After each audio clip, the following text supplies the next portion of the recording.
Holy crap, man. Normally the dog days of summer don't end up coming until the mid to late portions of August, but we're here at the beginning of June, huh? Oh boy, she gonna be a tough summer.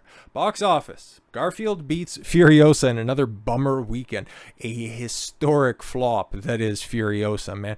Like, everybody who was talking about it, it's like, it's actually not that bad. To people who was like, it was actually really terrible. Here's the thing, man. We're a week removed from that. Nobody's talking about Furiosa anymore. And the fact that it got beat by Garfield after it just snuck out, just barely beat it in the opening weekend, kind of tells you that word of mouth in regards to that film is not going to carry it, even as revisionist historians would like to make you think happened with Fury Road. Garfield movie clawed its way to first place, overtaking last weekend's champion Furiosa, a Mad Max saga. It doesn't have Mad Max. Stop saying it's Mad Max. Mel Gibson is Mad Max. Tom Hardy did a decent impersonation, but come on, man. Old man Mad Max, let's go. This weekend, unlike last, wasn't a nail-biter. Oh, really? As Garfield effortlessly pulled ahead with $14 million in 4,100 theaters. $14 million. 4,100 theaters. Bruh. Hollywood is dead. In its second weekend of release, Furiosa trailed in third place. $10 million in 3,800 in 3,800 theaters. And Sony's Garfield movie has grossed $51 million in North America, $152 million globally. Wow, that's actually not that bad globally, because I don't imagine that film cost all that much. But then again, whenever I say that about a modern Hollywood outing, it just ends up, for some reason, you have an animated film costing $250 million. But that's Sony. They're normally pretty decent when it comes to their budgets. So yeah, I can imagine this thing ultimately turning a project.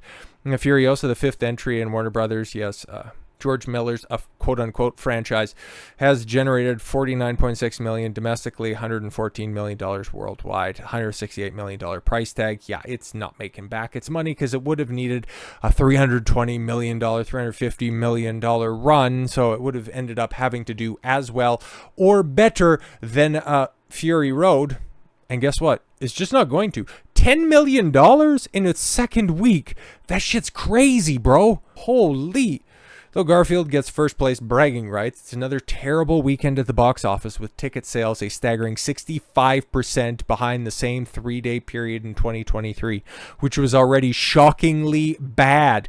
As a result, overall revenues remain 24% behind last year, more than 40% below pre-pandemic times. Well, guess what, guys? You get what you deserve, because you had everything going for you this time last year, and what ended up happening? Nothing. You had crap. You had bad films come out. Like, okay, cool. This year you had a Mad Max film. Last year you had an Indiana Jones film. Disney still has one bullet in the chamber in the form of Deadpool and Wolverine, the last hope, Despicable Me 4, maybe, to be a heavy hitter. But outside of Deadpool and Wolverine, like, there is nothing saving this from being the worst box office on record. But this is a failing of Hollywood's own making. They didn't have to put out garbage script after garbage script. They didn't have to put out 3 superhero films with only one, talking about the MCU, barely breaking even in Guardians of the Galaxy 3. It made over $800 million and just broke even.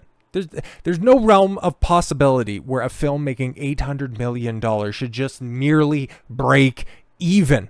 Budgets are out of whack. Why? Because of Hollywood middle management bloat. The film should have broke $1 billion, but it was presaged by Ant-Man 3, which was abysmally written by a Rick and Morty cast-off. Somebody who had no idea what he was doing with the script. Like, come on, man. You expect us to care, and you expect us to be sympathetic to an industry that has told us for the better part of a decade that half of the country, half of the population, your opinion doesn't matter because you're just bigots, ists, phobes, and every other pejorative that can possibly come to mind. You get what you deserve. Hollywood and movie theaters desperately need some hits on the horizon to help shrink the gap. Deadpool and Wolverine coming out in late July, and Despicable Me 4. That's it. The rest of the year, is anybody excited for Gladiator 2?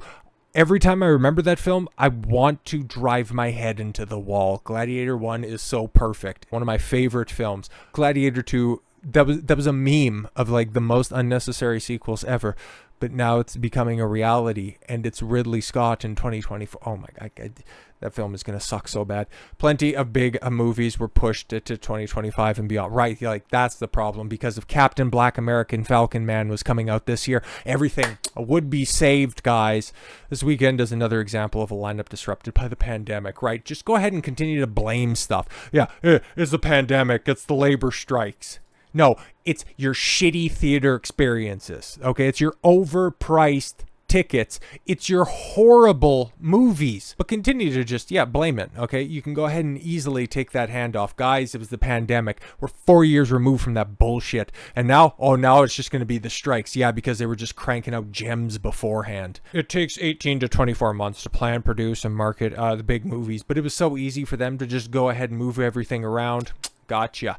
So it's going to take another year to get past this inconsistency. I'm sure. There's no way around it. Without a major new release to invigorate the box office for, over a month. Like this month, June, oh boy, it's trash. Absolutely trash. Such as Paramount's fantasy comedy. As a Ryan Reynolds vehicle, which, outside of him being Deadpool, he does nothing. Not a movie star. Van Wilder is not a movie star. Big shock. And Disney's Kingdom of the Planet of the Apes. Yeah, remember? We had a Planet of the Apes film come out not a month ago, and nobody's talking about it. A kid's film directed by John Krasinski, starring Ryan Reynolds, rose to second place. Oh, so it actually has some sort of legs because, you can get second place in, third or fourth week of release with $10.8 million. You made $100,000 more than the second week of a Mad Max film, and this is what you end up getting. Hollywood, man, you guys are trash. So, okay, instead of simply lamenting the problems of the present, let's try to offer some solutions for the future. And realistically, it's not that difficult. The formula has already been written and perfected, and it's a bunch of things that we've already talked about. Tightening up the scripts. That's a big one, okay? Doing this weird thing called redrafting. For a lot of people out there, that's kind of a foreign concept. But back in the cut, when films were actually a little bit less disposable and could stand the test of time, character decisions and character traits were actually thought about instead of just boxes to be checked in order for you to get your diversity virtue signaling points. But okay, I'll work on the writing. You could also, try to curtail some of those ballooning budgets. Okay, there's no reason that even the most lavish of superhero films need to cost $400 million. In the case of Doctor Strange and the Multiverse of Madness costing north of $450 million. There's no reason for that stuff. The middle management bloat where you have consultants, directors, advisors for literally every single aspect. All of those are superfluous jobs. They need to be cut more than potential projects to be released. So that, if you end up with a film that ends up bringing in $150, $200, $300 million, it actually turns a profit because you aren't spending that much money on production, not even talking about advertising after the fact. Like I said, this formula has already been written. All you need to do is just follow along. Imagine that. You have a film that people were passionate about. You had a small team working on it who outperformed even these 1,000-person productions in the form of Godzilla Minus One. Taking a franchise, it's a franchise, but you also take it in a completely different direction, wanting to tell a more focused story that doesn't require $100 million to tell. Remember, this masterpiece, this masterwork that made over $100 million was shot, created, done, dusted. 13 people worked on the special effects that won an Academy Award, mind you, for 12 to $13 million. It was reported that it ended up costing $15 million, and then the director came out and said, I wish I had that much money. Not every budget needs to be that tight. But you could also take a look at the pre-pandemic success of Joker. And we're getting Joker too. But even if it does make $1 billion like its predecessor, its $300 million budget licensing all of those songs, bringing in a much larger cast than the original, is going to pale in comparison to the $50 million budget of the original, turning $1 billion at the box office. Hollywood is going to fundamentally change if it's going to hope to survive.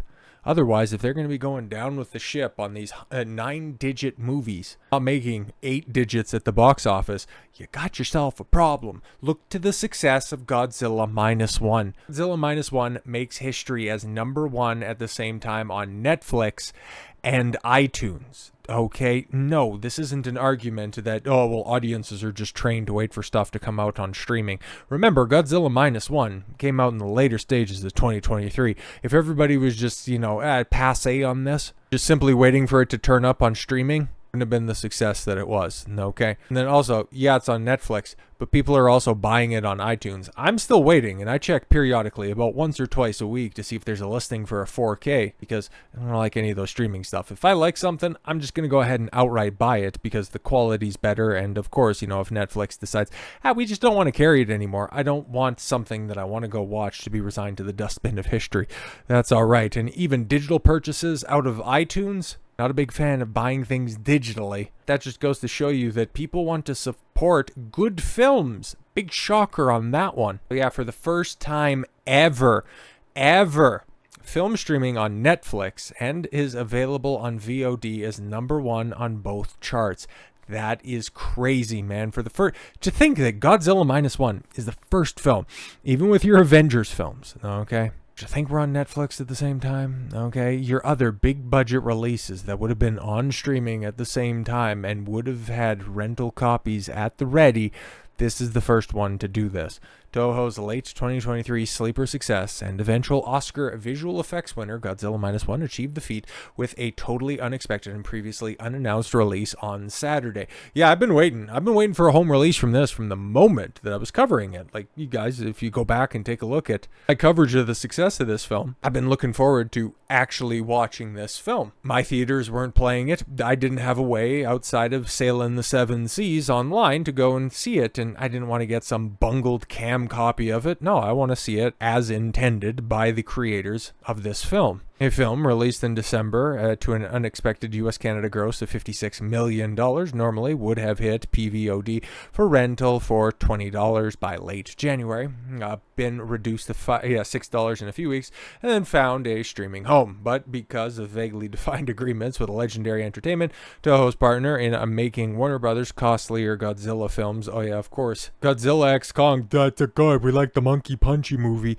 and that's what also made Godzilla Minus One so spectacular, because yeah, it took the hokier aspects. I'm not trying to take anything away from Godzilla, it's just so much different. It's just this film had everything going against it, and then they turned it into this unbridled success. It's crazy, man. You would think Hollywood, just looking for any success story, would study this in order to parlay it into a renaissance in the theaters, but nah, man, they're just gonna double down on stupid idea after stupid idea. So yeah, man, if you still have a Netflix account, you can go ahead and check out this absolute triumph of filmmaking, or if you want to buy it digitally on iTunes, go for it. I thought I heard rumblings maybe towards the end of the year, which is kind of crap, but yeah, maybe you'll get physical releases of it, but I guess I'll wait for that. I'm not gonna watch it on streaming. No, it can go to hell. But it's that example, man, that you can point to specifically. 12 to $13 million.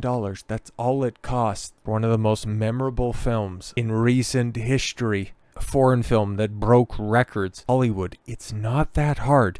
You just have to get all of the crap out of the way.